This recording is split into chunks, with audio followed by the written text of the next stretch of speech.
So, have you ever wondered why you may look so much like your parents, or yet so entirely different from them?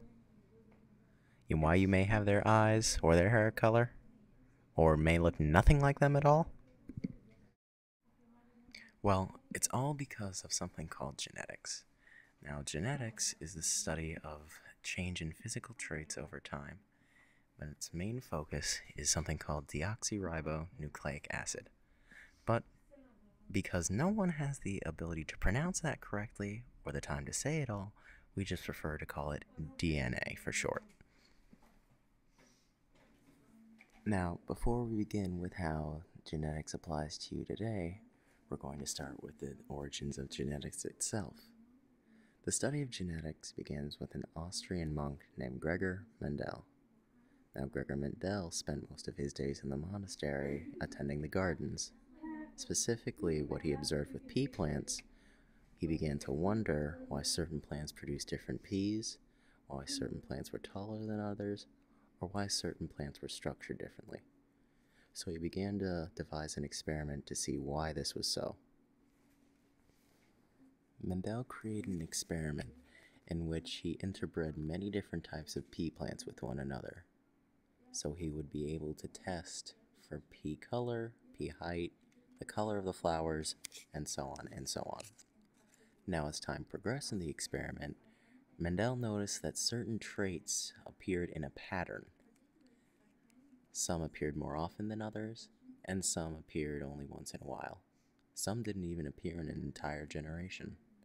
For example, with the first generation of yellow and green peas, he found that there were no yellow peas in the first generation.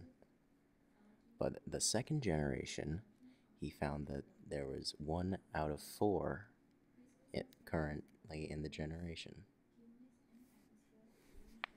Prior to most opinions at the time, which thought that traits simply blended together from one generation to the next, Mendel discovered that when a generation passed, that a trait either reappeared or seemed to disappear for one generation.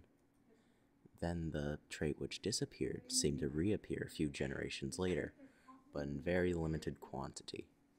In the pea plants, Mendel discovered that a yellow pod color appeared less than a green pod color, and that a tall plant appeared more often than a small plant.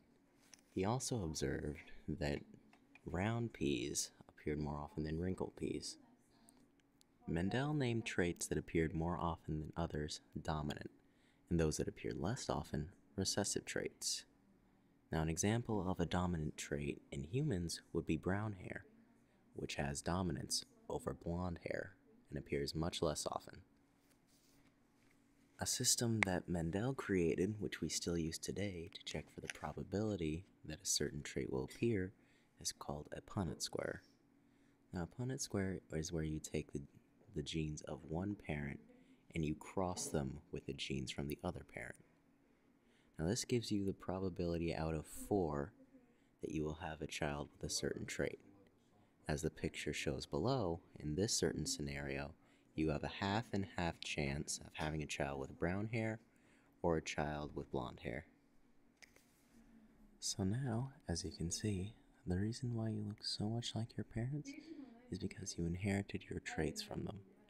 Perhaps you inherited a dominant trait that has been apparent in every generation and is the most common.